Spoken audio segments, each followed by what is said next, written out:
Hi, everybody. I am here with Lauren Fox. Hi, Lauren. How are you doing? Hi, Tim. I'm great. Thanks. How are you doing? I'm doing wonderful, thank you. Now, Lauren, you're a bit tricky because you're one of the co-authors of this book, The Leadership Trap, which is what we're Mm, talking about today. yeah. However, you're the only person that doesn't have a job title. Oh, So I'm fix it blank. for us. Who are Ah, you? What are you doing? who am I? What am I doing?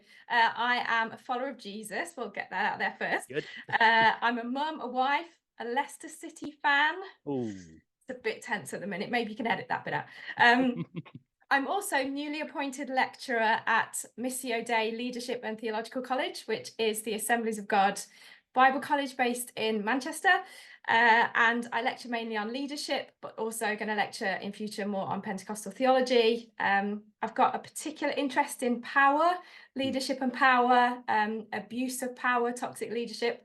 Um, Prior to the role, I did a full-time MA and wrote my dissertation about toxic Christian leadership and how we as a church can kind of explore that issue and some solutions to that. So that's who I am. That's probably a bit too long to write on your little blurb, it's great. but Well, that's me.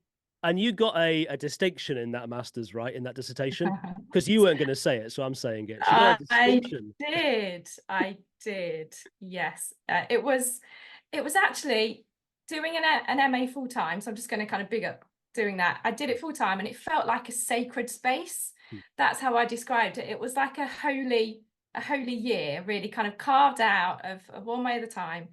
Just being able to read and research and write was brilliant. And yeah, I worked hard and yeah, did okay. So Right, it's you did good. very well. And we're already recipients of that knowledge because a lot of it is in, well, I say a lot of it. Yeah.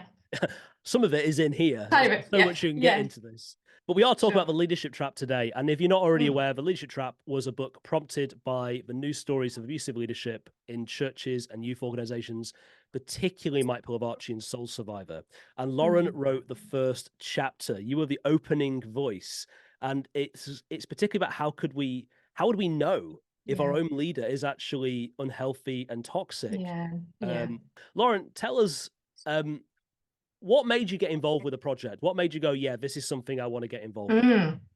Well, you asked me, so that was great, and I was honoured. I was honoured that you did. I guess a few reasons why I said yes. I'll write that. Firstly, I think over the last few years, I've developed a particular interest in healthy leadership.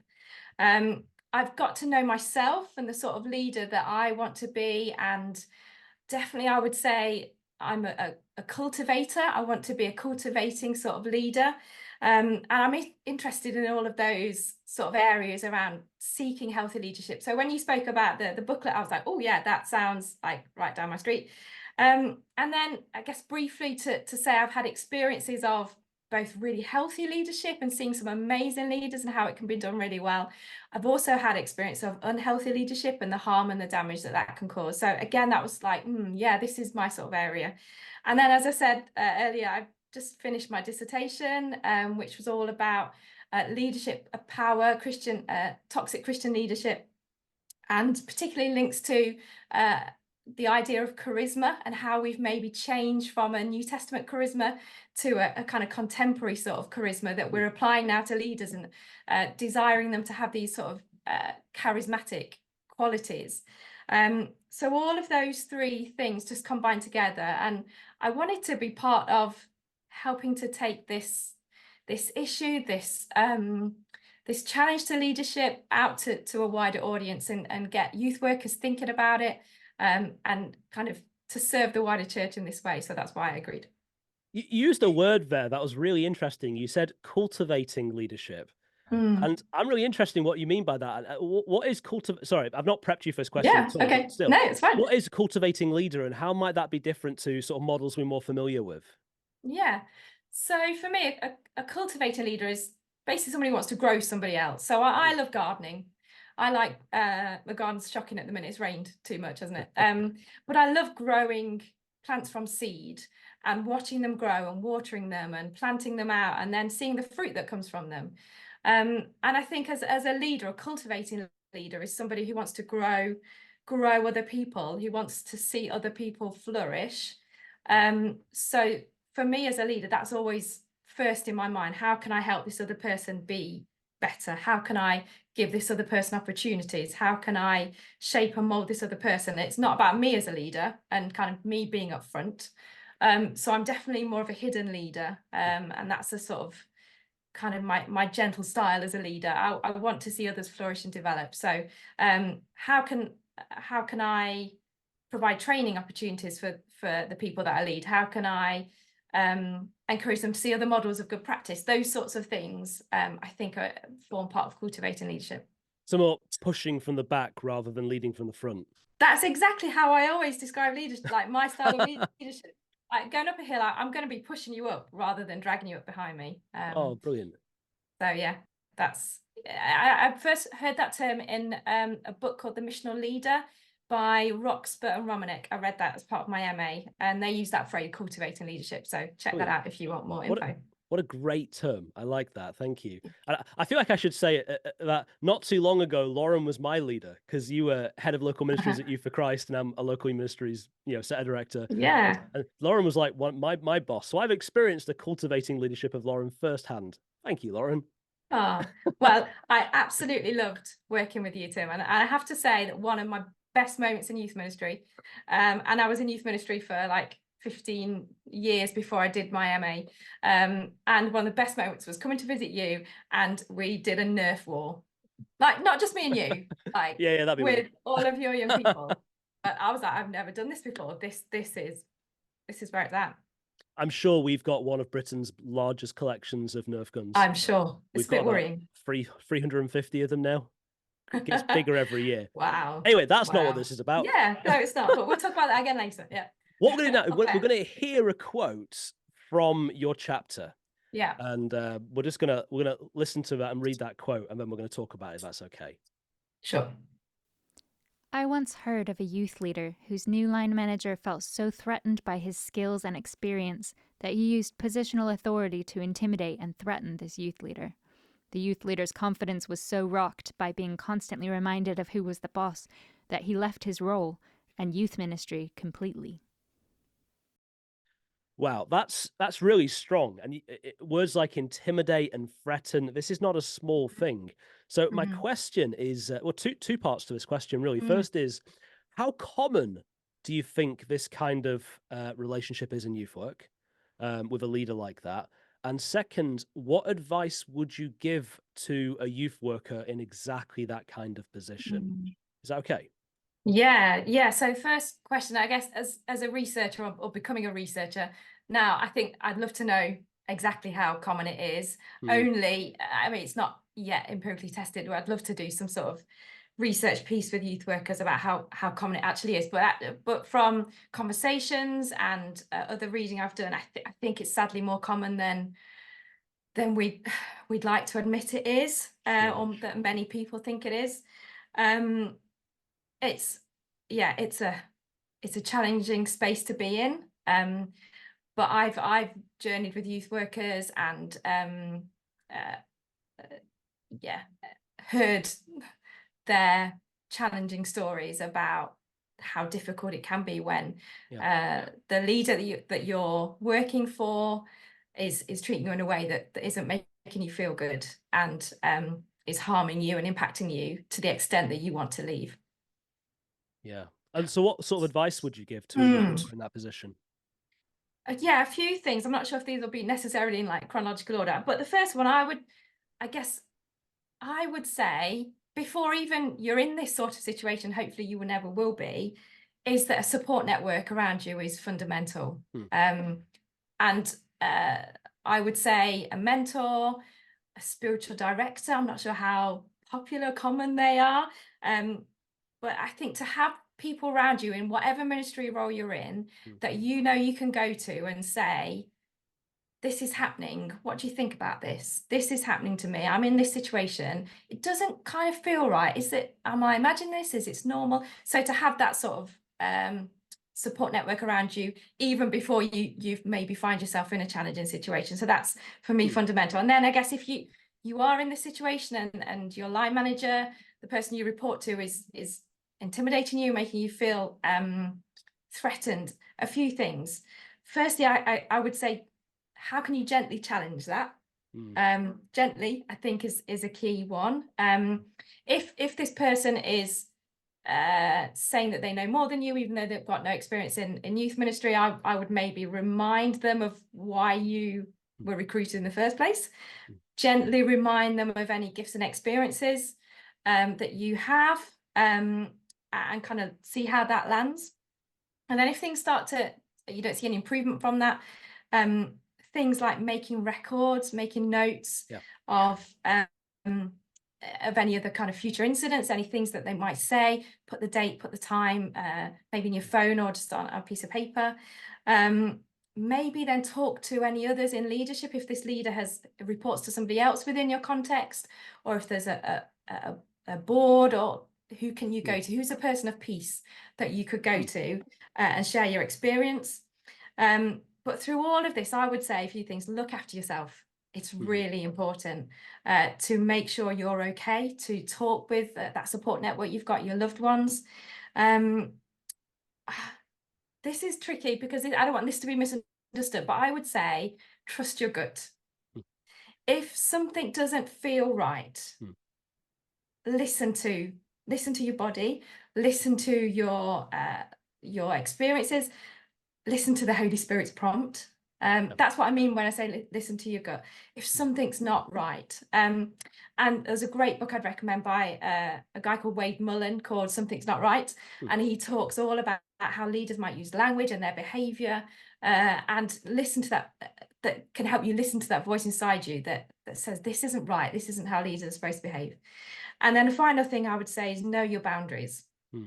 Know how far you're willing to go in that situation. So this might be something you work through with a mentor or spiritual director.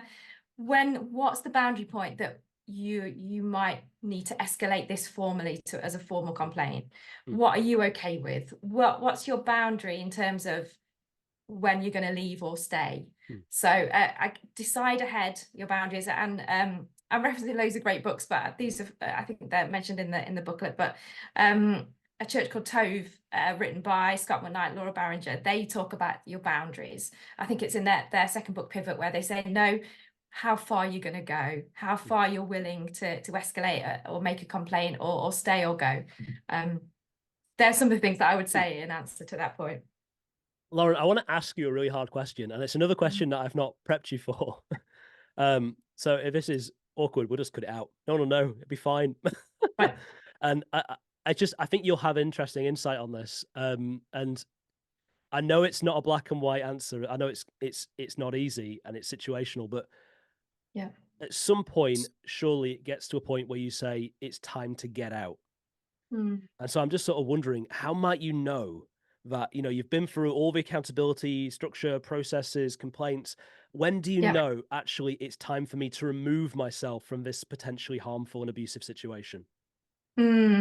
Yeah, that's a good question, and it's tough because it's hard to say when it's right for somebody else. Like I might know when it's right for me, but it's hard to say when it's right for somebody else.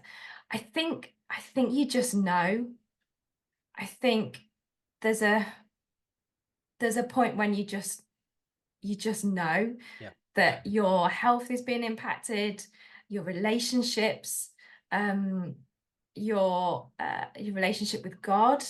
And when you ask that question, is it worth it anymore? I think that's when you know. And I think doing the right thing is that's how I've always tried to kind of do my ministry, and in leadership roles I've held, I've always tried to do the right thing. And when it's not possible to lead how you want to lead, to treat others how you want to treat them because of a culture that you might be in, because of the way that you're being led, or a wider toxicity within your context, when you can't be authentic as a leader yourself, when, for example, if it was me, if I couldn't cultivate people anymore, I think that's at the point that I would know I can't do the right thing here anymore, and leave. But I mean, we could talk for ages about how to leave well, and yeah, I would definitely urge leaving well, leaving, yeah, honoring God, honoring the young people that you might be serving. Leading well is vital, and that's probably a whole other side shoot. But yeah, I think, yeah, fundamentally knowing when you can't lead as you want to lead, that would be for me like the final straw. That's really helpful. Really helpful. Thank you very much. I'm not sure if you've seen it already. A couple of days ago, the documentary came out, Matt Redman and co, about Mike Pilvarchi and Soul Survivor. Yes. And one of the things that Matt Redman says in that is he's trying to figure out why he stayed so long. Yeah. And he said this this phrase. I can't remember exactly what he said, but it stuck with me. This sense of if I knew then what I know now, I would have left sooner. And I remember for me, when I left an abusive position in London, I feel like if I had the wisdom and experience I've got now, I would have left there 2 or 3 years earlier. And I feel like a lot of what you're advocating for here is to have that wisdom sooner, to surround yourself with good people, and to surround yourself with people who love you and will challenge you, to seek your calling and to make decisions. Does that make sense? Yeah, have those critical friends who are going to say to you, like, this doesn't seem good. You don't seem yourself, or you don't seem to be thriving. Having those critical friends is, I think, is essential. It's really helpful. Thank you. One of the phrases that you used in your chapter, I've never heard it before. Okay. A brilliant phrase is impression management. Yeah. And unless it's just me, I'm assuming there are other people who have not heard that phrase before too. Yeah, I haven't heard it. Oh, good. Before a year and a half. Well, I've learned it too. Tell us what it is. Tell us what impression management is, and particularly why impression management could be key to discovering if you have a toxic leader. Does that make sense? Yeah, sure. Thank you. So it was a theory by an American sociologist called Erving Goffman, and he came up with this idea that everybody manages the impressions that they give about themselves.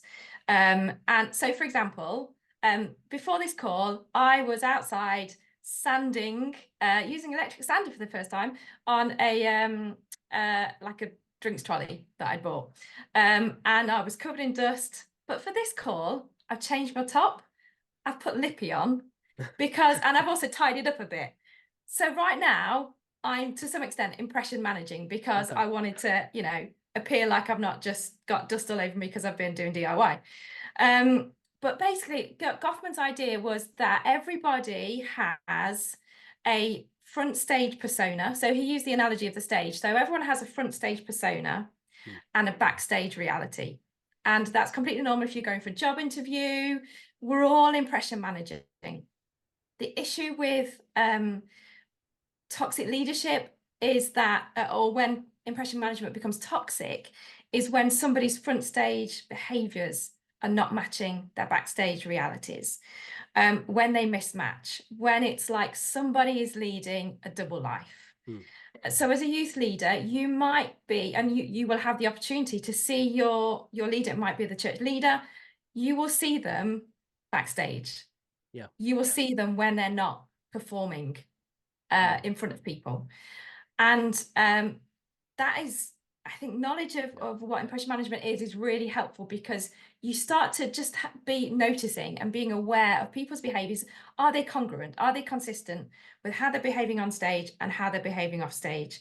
And in terms of the leaders that have kind of been publicly seen to fall from grace or that sort of thing, impression management is a significant factor. So you'll see a leader who is talking about the importance of marital fidelity, but then backstage they're having affairs. That's what impression management is. It might be that they're showing off on stage about how amazing they are, about how they love their congregation, they love their team, but then backstage they might be gossiping. Or they might be crying on stage or on the platform, or when they're giving a talk, when talking about the pastoral challenges of a family in church, but then backstage they never do any pastoral visiting.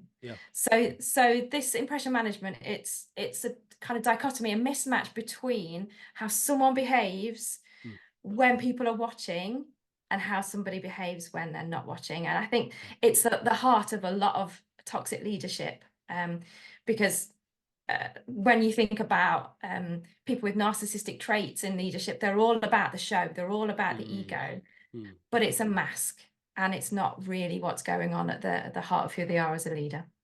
That's really helpful. And the greater the distance between the stage persona and the backroom persona, Yes. the more risk there is that they're an Yeah. unhealthy leader. Yeah. So I'm not advocating for, you're suspicious of everybody as a youth leader. You're not like, oh, how are you impression managing? It's having, I think with all of these things, with the chapter that I wrote, it's are you noticing patterns, not being just assuming that every leader is toxic, because they're not. There are many, many healthy leaders. But in what way can you notice things that just kind of nag and think, that doesn't feel right? I don't feel, that doesn't seem to match. No, that's really helpful. An awful lot of what's in the chapter and what we've talked about today is very much about how we protect ourselves personally from toxic leaders and how we recognize them in our lives. But zooming out, what could Big C, the church, what could the church do about this? How can we start to make changes? Yeah, it's a great question. I could talk for a long time here, but I won't. I'll try and be brief. I think so in the research that I've done for my MA, I looked at the notion of this thing called charisma. And we as the church, we as a society, we want leaders with charisma. And you hear some people, you say, kind of people get written off, oh, they haven't got any charisma. And the Oxford University Press Word of the Year last year was, do you know what it was? Oh, I'm testing you now. The Oxford, University Press Word I of want the to Year. say, was it charisma? Because that's where we're going. Well, it wasn't, but it was. It was Riz, R-I-Z-Z. Riz? Riz, yes. Really? So that's a word that the young people use, apparently. You've got Riz, you've not got Riz. It means like you're charming, you're attractive, you're magnetic. That's what Riz means. But it comes from the word charisma. So we now understand and use, and this happens in the church, we understand charisma as meaning someone who is inspiring, someone who is magnetic, someone that I just want to be close to. And that's the sort of leader that we want now as a church. If you go back to the New Testament, charisma, it means gift of God's grace. It means being endowed with gifts of the Spirit. It means having fruit of the Spirit. It means having gentleness. It means having goodness. It means not getting angry. That is the New Testament understanding of charisma. But as a church, we've moved from a New Testament charisma to what I call in my research contemporary charisma. So in the first point to answer your question, what can we as a church do? I think we need to reclaim this New Testament charisma. And it's going to be challenging because that sort of sparkly personality is so what we desire. But we need to, as youth leaders, we need to be cultivating leaders with ordinary charisma, with this New Testament charisma, rather than just choosing the sparkly, confident ones who are good at upfront presentation. What about choosing the young leaders that we see who are a bit quieter, a bit more gentle, and cultivating that sort of leadership? So that's what I'd say for the first thing. The second one, and you touched on this in your introduction, it's around followership. How we become better followers, more equipped followers, actually. How we understand the theology of followership better, because following a leader doesn't just mean blind obedience. We can be over the head sometimes with, you must submit to your leaders, you must obey your leaders. How many times has a leader maybe said to you, well, I'm the leader, I'm the CEO, what I say goes. We need to find a way of I think it's Robert Kelly in his work talks about the courageous conscience. We need to, as followers, grow our courageous conscience, and all the things that are out in response to Soul Survivor and things in the States around healthy leadership. I think that's equipping us to be better followers. And then the third one is I think a better investment in spiritual formation of leaders and of young leaders, and particularly of character. And this is maybe one to throw out there to discuss at some point, what that means for young leaders. If we need to form spiritually our leaders, and that's a long time. Moses was in the wilderness for 40 years. Jesus had his development over many years. What does that mean for young leaders? Do we rush them? Can we better protect them and spiritually form them before kind of putting them up there on the pedestal to fall? So I think it's reframing our understanding of charisma. It's developing a theology of followership, which is not just about submitting and obeying. It's about how we can challenge leaders well, critically well, and then thinking about character and spiritually forming character. Henry Nouwen does loads of great stuff about that long, slow journey towards spiritual formation and character development. How do we honor and encourage gentle leaders to have a place rather than just the loud, bolshy, bold ones? Yeah, those things. That's really I kept helpful. that brief. That's brilliant. And you've prompted me to start a rant, and I'm going to be very good here because it's your interview, not mine. But I also feel like I want to challenge charities based off what you said. When you're hiring a CEO, when you're hiring your figurehead, don't just hire someone that you think will make a really good fundraiser. Because often these charismatic, motivational, usually blokes are the people you got. Completely, We want them because they've got this X factor that we think people will buy into. And I'd really want to challenge charities, stop cycling through this same type of personality and broaden your for cultivating leaders, broaden your scope and your search to find people who will push from behind and facilitate the whole charity moving together. Getting a bit bored of the same kind of leader at the front. Amen to that. Sorry, your interview, not mine, but you prompted that. My final thing really is, look, we're all hoping that you're going to take your research and make it into a much bigger resource or book that we can all buy lots of copies of and give to our vicars and everybody. But at the moment, this is what we've got. It's 9,500 words. What's your hope for this? It's a short booklet. How do we get a lot of bang from this? What's your hope? What's your aspirations? What this booklet could achieve? Well, I think if every youth worker got the chance to read it, I think that would be there'd be so much more conversation around this area. I know there's other stuff out there, and I think we as Grove Youth want to kind of play our part in adding to the conversation and leading the conversation that's already happening. But so yeah, my first desire would be that people talk about this. People, if you're a youth leader and you're looking at this booklet and there's some discussion questions, talk about it with your team, talk about it with the volunteers. Use this as a catalyst for a discussion of, oh, do we see these sorts of behaviours? How can we help each other with making sure we're not evidencing these behaviours? And I think that's the first thing. And hopefully just everyone who reads this will get a deeper understanding of they don't have to put up with behaviours that don't make them feel okay. Andy Crouch talks about power, as the original intention for power being for flourishing. And I would love people reading this to grasp that anyone who has power over them, that should be for their flourishing. And if it's not, that there's a problem. And there are ways that you can address that, and the other chapters in the booklet do a great job at doing that. But yeah, I think continuing the conversation and telling people it's okay to feel that behavior is not okay. What you said about power over you being for your flourishing, I think is a really good rule of thumb. I'm really grateful for that. Thank you. I mean, this has been incredibly helpful. I do want to encourage people, grab the booklet. Yes, grab it. Less than a cup of Starbucks coffee, just saying, and read Lauren's chapter, read the whole thing. And if people do want to connect with you and the things that you're thinking about putting out there, is there a way for people to do that? Yeah, I'm on the Grove Youth Facebook group, so find me through there. And then when I finally get around to sorting out a Substack, you see, I've named it now, I've got to do it. Then you can connect with me on there. Are you going to tell us what the name of it is, or is it a secret yet? No, let me think about it first. I mean, I'll take ideas. Okay, fab. No, wonderful. Lauren, this has been incredibly helpful. Thank you so much. All the very best. Thank you.